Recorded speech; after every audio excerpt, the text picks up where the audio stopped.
Hello everyone, स्वागत है आप सबका learning with Gautam YouTube channel में। तो आज के वीडियो हम करने वाले हैं क्लास 12 पॉलिटिकल साइंस के most important subjective question answer को, यानी कि लघु उत्तरीय प्रश्न को, जो कि आपके आने वाले बोर्ड एग्जाम के लिए काफ़ी ज़्यादा इंपॉर्टेंट प्रश्न रहने वाला है। तो आप लोग वीडियो को अच्छे से ध्यानपूर्वक और लास्ट तक जरूर देखिएगा। तो चलिए शुरू करते हैं फर्स्ट क्वेश्चन से। और पहला क्वेश्चन है हमारा, वीडी सावरकर जो थे ये कौन थे। वीडी सावरकर आप लोग कई बार ऑब्जेक्टिव क्वेश्चन में पढ़े होंगे, नाम सुने होंगे, लेकिन ये कौन थे, ये थे कौन। तो वीडी सावरकर जो थे भारत के महान स्वतंत्रता सेनानी तथा क्रांतिकारी थे, जिन्होंने देश के भीतर और देश के बाहर क्रांतिकारियों से मिलकर देश की आज़ादी में भाग लिया था। समझ गए। वीडी सावरकर जो थे ये महान स्वतंत्रता सेनानी थे तथा क्रांतिकारी थे, जिन्होंने कि देश के भीतर से और देश के बाहर से जो भी क्रांतिकारी थे उनके साथ मिलकर देश की आज़ादी में भाग लिए थे वीडी सावरकर। ठीक है, सिंपल वे में आप लोगों को बताएंगे, सिर्फ आप लोग को यहाँ पर समझना है और आपको एग्जाम में जाकर के अपनी भाषा में अपने खुद से अपने आप से आंसर को बना करके लिखना है। ठीक है ना, आपको ऐसा नहीं कि ये जो वर्ड बता रहे यही तो वर्ड टू वर्ड आप लोग एग्जाम में भी लिख दीजिएगा। ठीक है ना, ऐसा नहीं करना है। आप लोग को एग्जाम में अपनी भाषा से खुद से समझ करके लिखना है। यहाँ पर आप लोग को सिर्फ समझ लेना है। ठीक है, और इसका पीडीएफ तो आप लोग को व्हाट्सएप ग्रुप में मिल जाएगा, वहाँ से आप लोग व्हाट्सएप ग्रुप में लेकर के इसको बार बार रिवीजन कर लीजिएगा और इसका आंसर जो है आप लोग को आंसर एग्जाम में अपने मन से खुद से बना करके लिखना है। ठीक है, यहाँ पर आप लोगों को खुद समझना है सिर्फ। अगला क्वेश्चन है हमारा, महिला सशक्तिकरण से आप क्या समझते हैं। महिला सशक्तिकरण से आप क्या समझते हैं। वुमेन एम्पावरमेंट यानी कि महिला सशक्तिकरण से आप क्या समझते हैं। तो महिला सशक्तिकरण का सीधा अर्थ होता है कि महिलाएं के पास इतना शक्ति हो कि वह सामाजिक, आर्थिक तथा राष्ट्रीय दायित्वों का निर्वाह कर सके, क्षमता प्राप्त कर सके। महिला सशक्तिकरण से क्या होता है। महिला सशक्तिकरण का अर्थ होता है, मतलब होता है कि महिला जो होती है उनके पास इतनी शक्ति हो कि वो सामाजिक और आर्थिक दृष्टि से राष्ट्रीय दायित्वों को, जो भी उनको काम हो वो सौंपा जाए, वो किसी भी क्षेत्र में पुरुषों से कम नहीं रहे, उनका जो भी काम हो वो कर सके, यानी कि पुरुष के बराबर से कदम मिलाकर महिलाएं जो वो चल सके। यही होता है महिला सशक्तिकरण का अर्थ। ठीक है, अगला क्वेश्चन है हमारा कि राजतंत्र और गणतंत्र में क्या अंतर होता है। राजतंत्र में और गणतंत्र में, इस दोनों में अंतर क्या होता है। तो गणतंत्र और राजतंत्र के बीच में प्राथमिक अंतर शासन प्रणाली में निहित होता है। एक राजतंत्र तंत्रीय देश में एक राजा या रानी होता है जो अपने पूर्ववर्तियों को राज्य का अगला शासक बना देता है, जबकि एक गणतंत्र देश में देश की जनता अपना वोट देकर अपनी सरकार चुनने का अधिकार होता है। देखिए सिंपल वे में आप लोग को बताते हैं, ये जो क्वेश्चन बता रहे हैं ये तो आप लोग थोड़ा मोड़ा समझोगे, थोड़ा मोड़ा नहीं भी समझोगे, लेकिन आप लोग को सिंपल वे में बताते हैं जिससे कि आप समझकर खुद से याद रख सकते। देखिए राजतंत्र में क्या होता है कि कोई किसी भी देश में अगर राजतंत्र लगा हुआ है, जैसे मान के चलते हैं कि एक देश है ए देश के पास क्या है राजतंत्र है, और एक देश है बी देश के पास क्या है कि लोकतंत्र है। अब इस राजतंत्र या गणतंत्र, लोकतंत्र को ही गणतंत्र कहते हैं। तो राजतंत्र जो है तो उस देश में क्या होगा और गणतंत्र वाला देश में क्या होगा। तो राजतंत्र में क्या होगा कि जो राजा और रानी होंगी ना वहाँ पर वही राज करेंगे, और उसका जो बेटा होगा, बेटा का जो बेटा होगा वही सब क्या करेगा, राजा बनेगा। किसी को राजा बनने का और अधिकार रहेगा ही नहीं। जो जहाँ जिस भी देश में राजतंत्र लगा रहेगा वहाँ पर क्या होगा, जो राजा रानी होंगी वो क्या करेंगे, अपने देश पर राज करेंगे, और उनका जो बेटा होगा, फिर उनके बेटे का बेटा, फिर उनके बेटे का बेटा, वही क्या करेंगे, देश पर राज करेंगे। लेकिन गणतंत्र में ऐसा नहीं होता है। गणतंत्र में क्या होता है, जैसे कि हमारे देश में क्या है, गणतंत्र है, लोकतंत्र है, इसमें क्या होता है हम अपना वोट देकर अपने राजा को खुद से चुनते हैं, यानी कि अपने प्रधानमंत्री को, अपने राष्ट्रपति को चुनते हैं। जैसे कि हमारे देश में क्या होता है, हम लोग वोट देते तभी प्रधानमंत्री को चुना जाता है। तो वैसे ही हमारे देश में क्या है, तो गणतंत्र है। ठीक है, हमारे देश में क्या है, तो गणतंत्र है। लेकिन कई सारे ऐसे देश है जहाँ पर क्या है, तो राजतंत्र है। क्यों, क्योंकि वहाँ पर क्या होता है, पहले से राजतंत्र चला आ रहा है, इसलिए पहले वो अभी तक भी वहाँ पर राजतंत्र है। कई सारे अभी भी ऐसे देश मौजूद है जहाँ पर कि राजतंत्र शासन नहीं है। ठीक है, राजतंत्र में यही होता है कि राजा और रानी होता है, और वहाँ पर वो वोट देकर अपना राजा या फिर अपना प्रधानमंत्री, राष्ट्रपति चुनने का जो अधिकार होता है वो लोगों के पास होता ही नहीं है। लोग जो ऐसा नहीं कर सकते। ठीक है, क्योंकि वहाँ पर राजतंत्र होता है। राजतंत्र में राजा और रानी जो होता है वही शासन करते हैं, उनके बेटा और उसके बाद उनके बेटों को बेटा जो होते हैं वही सब शासन करते रहते हैं। लोग कोई और अन्य आदमी जो होते हैं वो शासन कर ही नहीं सकते। समझिए। और गणतंत्र में क्या होता है, लोग वोट देकर अपना राजा को खुद चुनते हैं, यानी कि अपने प्रधानमंत्री और राष्ट्रपति को खुद चुनते हैं। समझ गए, सिंपल सा इसका आंसर लिख दीजिएगा आप लोग एग्जाम में।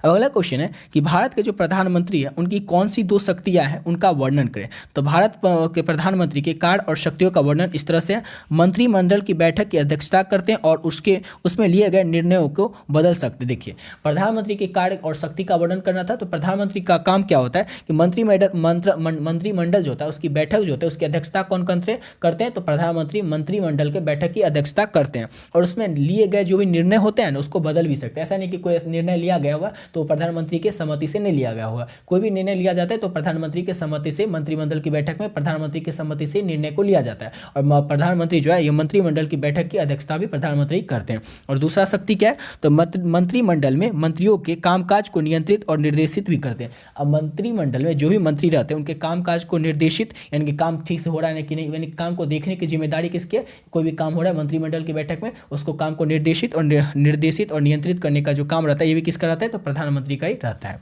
अब अगला क्वेश्चन करते हैं और नेक्स्ट क्वेश्चन है हमारा, कृषि क्षेत्र में सुधार लाने के लिए क्या प्रयत्न किए गए। कृषि क्षेत्र में सुधार लाने के लिए क्या क्या प्रयत्न किए गए। तो असमानताओं को दूर करने के लिए भूमि सुधार किया गया तथा उत्पादन में वृद्धि लाने के लिए उन्नत बीजों का प्रयोग किया गया, सिंचाई सुविधाओं का विस्तार किया गया, कृषि में आधुनिक मशीनों तथा उपकरणों का प्रयोग लाया जा रहा है। क्वेश्चन था हमारा कृषि क्षेत्र में सुधार लाने के लिए क्या प्रयत्न किया गया। तो असमानताओं को दूर करने के लिए भूमि सुधार किया गया, इनकी जमीन का सुधार किया गया और उत्पादन में वृद्धि करने के लिए उन्नत बीजों का प्रयोग किया गया। उन्नत बीजों कहने का मतलब होता है कि जो हमारा जो उत्पादन हो, हम जो कृषि करते हैं, खेती करते हैं, उसमें उत्पादन ज़्यादा हो, इसके लिए क्या किया, जो बीज का इस्तेमाल किया जाता है, जिससे कि कोई फसल उगता है वो बीज जो होता है अच्छी किस्म का हो, इसलिए ये सब क्या था, ये सब सुधार किया गया था कृषि क्षेत्र में। और क्या किया गया था, तो सिंचाई सुविधाओं का विस्तार किया गया था। जो खेती होता है उसमें सिंचाई किया जाता है, पानी पटाया जाता है, तो पानी पटाने जाने का जो सुविधा था उसका विस्तार किया जाता है, उसको बढ़ाया गया था।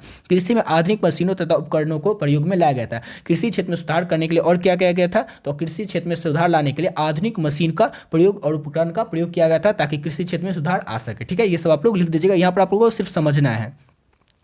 अब अगला क्वेश्चन करते हैं और नेक्स्ट क्वेश्चन है हमारा अगला क्वेश्चन कि पीली क्रांति क्या होती है। पीली क्रांति जो होती है वो क्या होती है, तो तिलहन की फसल की अभूतपूर्व उत्पादन लक्ष्य रखने हेतु उसे पीली क्रांति का नाम दिया गया। भारत में तिल उत्पादन के मामले में आत्मनिर्भर है। यहाँ तिलहन पौधों की मुख्यतः सरसों, तीसी, राई, कुसुम, सूर्यमुखी आदि अनेक है जिससे कि तेल निकाला जाता है। पीली क्रांति जो किससे संबंधित है, अगर ऑब्जेक्टिव क्वेश्चन पूछा जाएगा तो आप लोग याद रखेगा पीली क्रांति जो तेल से संबंधित है। इसमें क्या होता है कि तिलहन की जो फसल होती है इसकी अभूतपूर्व उत्पादन जो होता है उसको लक्ष्य रखने का, उसी को करने का लक्ष्य रखा गया, पीली क्रांति को इसी का नाम दिया गया। यानी कि तेल उत्पादन करने का लक्ष्य रखा गया पीली क्रांति में। सिंपल वे में आप लोग याद रखिए, इसमें जो लिखा वो छोड़िए, आप लोग अपने भाषा में याद रखिएगा कि पीली क्रांति में तेल ज़्यादा से ज़्यादा उत्पादन करने का लक्ष्य रखा गया था और इसी का नाम दिया गया था पीली क्रांति। और भारत जो है ये तेल के उत्पादन में मामले में आत्मनिर्भर है। यानी कि ऐसा नहीं कि किसी देश और देश से एक्सपोर्ट किया जाता है, इंपोर्ट किया जाता है, ये सब नहीं। इंपोर्ट तो किया जाता है लेकिन एक्सपोर्ट यानी कि किसी और देश से लिया नहीं जाता है तेल को, हम देते ही तेल को दूसरे देश को। अब किसी और देश से हम तेल लेते नहीं है क्योंकि हम जो है तेल के मामले में खुद आत्मनिर्भर है। भारत जो है ये तेल के उत्पादन करने के मामले में खुद आत्मनिर्भर है। यहाँ पर किस किस प्रकार के तेल उपजाए जाते हैं, मतलब उगाए जाते हैं, तो वो देख लीजिए। तिलहन के पौधों में मुख्यतः सरसों का तेल होता है, तीसी का तेल होता है, राई का, कुसुम का, सूर्यमुखी का और भी आदि अनेक प्रकार के तिलहन की खेती की जाती है, जिसे कि नाम क्या दिया गया, तो पीली क्रांति का नाम दिया जाएगा। सिंपल वे में आप लोग याद रखिएगा पीली क्रांति जो है ना तेल से संबंधित है, जिसमें कि ध्यान दिया जाता है कि किस तरह से तेल ज़्यादा से ज़्यादा उत्पादन हो सके। ठीक है ना, और भारत जो है ये तेल उत्पादन में खुद आत्मनिर्भर है। ठीक है, अपने आप से खुद बहुत ही ज़्यादा तेल उत्पाद कर लेता है जितना कि भारत में यूज होता है। ठीक है, तो उसके बाद अगला क्वेश्चन करते हैं। और अगर आप और देखिए आप लोग अभी तक इस पीडीएफ को नहीं ले तो आप लोग इस पीडीएफ को ले सकते हैं। आपने से बहुत सारे ऐसे बच्चे होंगे जो इस पीडीएफ को ले चुके होंगे, तो लोग वीडियो को थोड़ा स्किप करके थोड़ा आगे करके देख लीजिएगा। जो लोग अभी तक इस पीडीएफ को नहीं लिए वो लोग इस पीडीएफ को ले सकते हैं। इसमें आप लोगों को सभी सब्जेक्ट का, आर्ट्स का आपका जो भी सब्जेक्ट होगा, जो भी सब्जेक्ट का वो 5 सब्जेक्ट का पीडीएफ आप लोग ले सकते हैं। इसी 10 में से कोई आपका 5 सब्जेक्ट होगा, आपका 5 सब्जेक्ट कुछ भी हो सकता है, जैसे Hindi, history, political science, economics, English, geography, psychology, sociology, music. इसी 10 में से कोई आपका 5 सब्जेक्ट होगा, उस 5 सब्जेक्ट का जो पीडीएफ होगा वो आप लोग ले सकते हैं। ऑब्जेक्टिव और सब्जेक्टिव दोनों आप लोग को मिलेगा इस पीडीएफ में। और इस पीडीएफ को लेकर के आप लोग बहुत ही कम समय बहुत ही बढ़िया तरीके से तैयारी को कर सकते हैं। ठीक है, आप लोग इस पीडीएफ को ले लीजिएगा। और इस पीडीएफ का जो प्राइस है वो सिर्फ और सिर्फ 25 रुपये रखें। 25 रुपये इसीलिए रखें ताकि हर एक बच्चा इस पीडीएफ को ले सकेगा, अफोर्ड कर सकेगा और अपने आने वाले बोर्ड एग्जाम की जो तैयारी है बहुत ही कम समय में बहुत ही बढ़िया तरीके से कर सकेगा। देख सकते हैं नंबर है 7903820891। इस नंबर पर आप लोग फोन पे, गूगल पे, पेटीएम कुछ भी कर सकते हैं। जैसे ये नंबर आप लोग फोन पे, गूगल पे, पेटीएम में डालिएगा, नाम आ जाएगा गौतम कुमार। उस पर आपको क्या करना है, 25 रुपये डाल देना है और इसका स्क्रीनशॉट लेकर के आप लोग को इसी नंबर के व्हाट्सएप पर भेज देना। और आपका जो भी 5 सब्जेक्ट होगा और 5 सब्जेक्ट बता दीजिए, आपको जो पीडीएफ होगा मिल जाएगा। इस पीडीएफ में आपको हर एक चीज़ मिलेगा, जैसे ऑब्जेक्टिव सब्जेक्टिव सब मिलेगा। जैसे अगर आप लोगों का पॉलिटिकल साइंस सब्जेक्ट होगा तो आप लोग देख सकते हैं कि इसमें आप लोगों का 500 ऑब्जेक्टिव क्वेश्चन मिलेगा। 500 ऑब्जेक्टिव क्वेश्चन जो है ये चैप्टर फर्स्ट से लेकर के 18 चैप्टर तक लास्ट तक, यानी कि पॉलिटिकल साइंस में टोटल 18 चैप्टर है। 18 चैप्टर के जो भी इंपॉर्टेंट और ऑब्जेक्टिव है और जो भी इंपॉर्टेंट सब्जेक्टिव क्वेश्चन, लघुत्तरीय और दीर्घोत्तरीय प्रश्न, वो सब आपको मिलेगा। टोटल आपको 75 लघुत्तरीय और दीर्घोत्तरीय प्रश्न मिलेगा। अगर आप लोग इतना कर लेते हैं तब के आने वाले बोर्ड एग्जाम में 99% क्वेश्चन जो होंगे इसी पीडीएफ से देखने को आपको मिल जाएगा। इस पीडीएफ के बाहर से एक भी क्वेश्चन आपको देखने को नहीं मिलेगा। ऑलरेडी बहुत सारे बच्चे जो इस पीडीएफ को ले चुके हैं, आप लोग भी चाहे तो आप लोग इस पीडीएफ को ले सकते हैं और बहुत ही कम समय में बहुत ही बढ़िया तरीके से इसको लेकर के आप लोग तैयारी को कर सकते हैं। बस एक दिन अगर आप लोग ध्यान दीजिएगा ना तो एक सब्जेक्ट का पीडीएफ आपका पूरा जो सिलेबस है वो तैयार हो जाएगा इस पीडीएफ से। अगर आप लोग बस एक दिन अच्छे से तैयार कर लेते हैं, एक दिन में एक सब्जेक्ट को, अगर आप लोग का 5 सब्जेक्ट होगा तो 5 दिन में आप लोग 5 सब्जेक्ट को अच्छे तरीके से बहुत ही बढ़िया तरीके से तैयारी कर सकते हैं और अपने आने वाले बोर्ड एग्जाम में बहुत ही बढ़िया नंबर ला सकते हैं। तो अब बढ़ते हैं अपने अगले क्वेश्चन की ओर। और अगला क्वेश्चन हमारा शीत युद्ध क्या होता है। शीत युद्ध जो होता है ना क्या होता है, शीत से नाम पता चला, शीत से मतलब शांत होगा, तो शीत युद्ध होता क्या है। तो शीत युद्ध हथियार विहीन युद्ध होता है जब दो या अधिक देश आपस में वैचारिक मतभेद उत्पन्न कर लेते हैं, तो इसे ही शीत युद्ध कहा जाता है। शीत युद्ध सुनते ही हमारे मन में क्या जाता है कि युद्ध होगा, जैसे बम का यूज होगा, हथियार का यूज होगा, गोला का यूज होगा, ये सब का यूज होगा, मतलब दो देशों के बीच क्या होगा, युद्ध होगा, उसी को हम लोग कहेंगे शीत युद्ध। हमारे मन में ऐसा छवि उत्पन्न हो जाता है, लेकिन ऐसा कुछ भी नहीं है। शीत युद्ध में क्या होता है कि जब दो से देश के बीच, दो से अलग ज़्यादा देश के बीच ना जो तनाव उत्पन्न हो जाता है। तनाव उत्पन्न कैसे हो जाता है, जैसे एक देश है और दूसरा देश है, दोनों के बीच ना आपसी मतभेद हो रहा है, कुछ बातचीत से ज़्यादा हो रहा है, गर्मा गर्मी का माहौल है, तो उसी को क्या कहा जाता है, उसी को शीत युद्ध कहा जाता है। ठीक है ना, जब दो देशों के अधिक देश के बीच या फिर दो ही देश के बीच जो गर्मा गर्मी का माहौल हो जाता है या फिर बहुत ज़्यादा बहस छिड़ा रहता है, इसी को क्या कहा जाता है, इसी को शीत युद्ध कहा जाता है। इसमें किसी हथियार का युद्ध किया ही नहीं जाता है, याद रखिएगा, इसमें ना हथियार विहीन युद्ध होता है, इसमें कोई युद्ध ही नहीं होता, क्योंकि इसमें युद्ध होगा तब ना,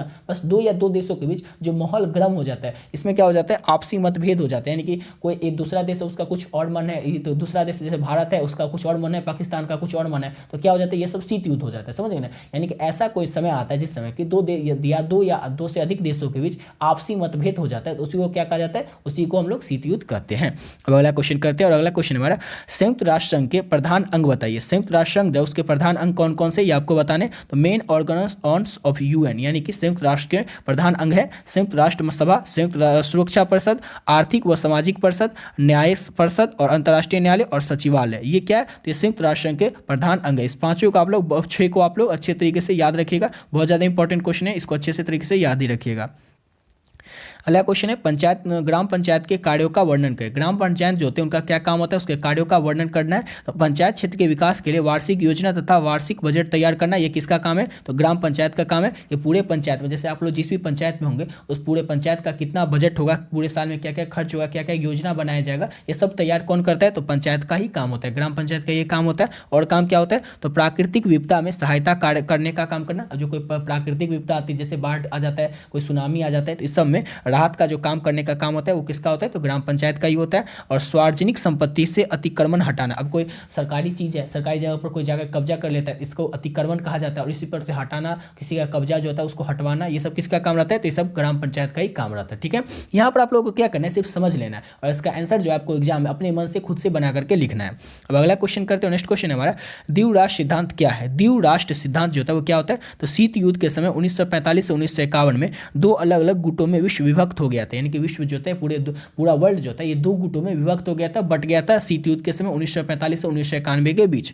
एक का नेतृत्व जो था वो सोवियत संघ कर रहा था और दूसरे का अमेरिका कर रहा था। इसे ही ध्रुव राष्ट्र सिद्धांत कहा जाता है। सिंपल सा क्वेश्चन था कि द्वीप राष्ट्र सिद्धांत किसे कहा जाता था, तो द्वीप राष्ट्र सिद्धांत जो था वो क्या होता था कि शीत युद्ध का समय जो था 1945 से 1991 के बीच, उस समय क्या हो गया था, पूरा विश्व जो था ना, पूरा वर्ल्ड जो था ना, ये दो भागों में बट गया था। पहला भाग था किसका, तो पहला भाग था जो सोवियत संघ का था, जिसका नेतृत्व कौन कर रहा था, पहला भाग का तो सोवियत संघ कर रहा था। दूसरा भाग का नेतृत्व कौन कर रहा था, तो दूसरे भाग का जो नेतृत्व है वो अमेरिका कर रहा था। और इसे ही क्या कहा गया था, जो दो भाग में पूरा वर्ल्ड जो बट गया था ना शीत युद्ध के समय 1945 से 1991 के बीच में, इसी को क्या कहा जाता था, इसी को कहा जाता था द्वीप राष्ट्र सिद्धांत। ठीक है, अब अगला क्वेश्चन करते हैं। और ये 10 क्वेश्चन तो हो गया, तो मतलब 10 क्वेश्चन अगर आप लोग इसको कर लेते हैं आप लोग अच्छे तरीके से, तो इसमें से 2 से 3 प्रश्न जो होंगे आपके आने वाले बोर्ड एग्जाम में, इसी में से आपको देखने को मिल जाएगा। आशा करता हूँ आप लोग को वीडियो अच्छे तरीके से समझ में आ ही गया होगा, और आप लोगों को पीडीएफ के बारे में बता दिए। आप लोगों का जो भी सब्जेक्ट होगा ना सभी सब्जेक्ट का पीडीएफ आप लोग ले सकते हैं, जो भी आपका 5 सब्जेक्ट होगा, और 5 सब्जेक्ट का पीडीएफ का जो प्राइस है वो सिर्फ और सिर्फ 25 रुपया रखें, ताकि हर एक बच्चा, सही बच्चा एफोर्ड इस पीडीएफ को कर सकेगा, ले सकेगा, और अपने आने वाले बोर्ड एग्जाम की जो तैयारी है वो बहुत ही बढ़िया तरीके से कर सकेगा। ठीक है ना, इसीलिए इस पीडीएफ का जो प्राइस है वो सिर्फ और सिर्फ 25 रुपया ही रखें। आप लोग कॉल नहीं कीजिएगा इस नंबर पर, इस पर आपको सिर्फ और सिर्फ पे करना है 7903820891 में। इस नंबर पर आप लोग फोन पे, गूगल पे, पेटीएम कुछ भी कर सकते हैं। जैसे आप लोग फोन पे, गूगल पे, पेटीएम पे ये नंबर डालिएगा तो आ जाएगा नाम गौतम कुमार, उसमें आपको क्या करना है 25 रुपया डाल देना, और उसका स्क्रीनशॉट लेकर के आप लोग को इसी नंबर के व्हाट्सएप पे भेज देना है। और आपका जो भी 5 शर्ट होगा ना, आप लोग उस 500 शर्ट को बता दीजिएगा, और इसका पीडीएफ आप लोगों को मिल जाएगा, और इस पीडीएफ को लेकर के आप लोग बहुत ही कम समय में और बहुत ही बढ़िया तरीके से इसका तैयारी कर सकते हैं। आशा करता हूँ आप लोग वीडियो अच्छा लगा होगा, तो मिलते हैं नेक्स्ट वीडियो में नए वीडियो के साथ।